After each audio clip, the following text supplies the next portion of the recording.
pri prvom dieli z Roller Skate Manie, no a dnes sa budeme učiť jazdiť na týchto retro korčuliach a ja mám celkom strach, pretože som nikdy na tom nejazdila a teda neviem, ako mi to pôjde, ale budeme sa učiť základy s touto šikovnou inštruktorkou, takže dúfam, že si niečo odnesiem a dúfam, že to nebude zlomenina. A čo ty?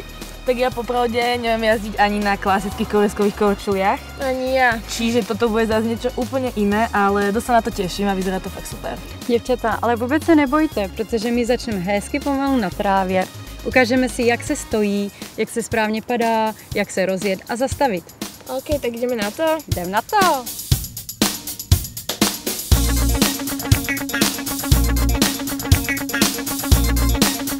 Předtím, než začneme, si musíme zkontrolovat, jestli máme přilbu, zápěstní chrániče, loketní chrániče a kolenní chrániče.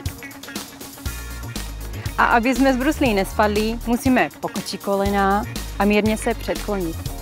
Na trávě si vyzkoušíme, jak se budeme rozjíždět. Dáme paty k sobě, špičky od sebe a začneme přešlapovat. Pravá, levá, pravá, levá. A pro zastavení přesně naopak dáme špičky k sobě, paty od sebe a opět přešlapujeme pravá, levá, levá. Přesně tak. Super. Tak a teď si vyzkoušíme ty stromečky a kačenky pohybu. 1, 2, 3, 4, 5, 6, 7, 8. Tak a teď vy.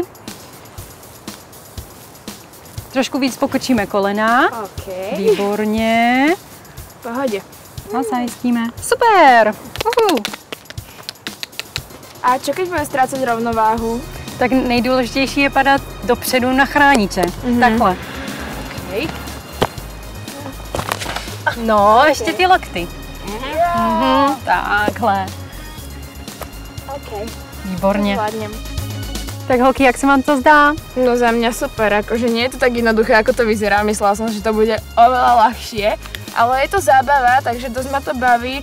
No a najdôležitejšie pre mňa je, že viem padať, takže už sa tak nebojím. Už se nemusíš bát. Čo ty? Mne sa to tiež páči, podľa mňa to je zábavné a tieto základy boli fajn, tak uvidíme, čo bude na ceste potom. No, teda, fakt. Nebojte, zvládnem. No dobre, tak sme to zvládli. Woo!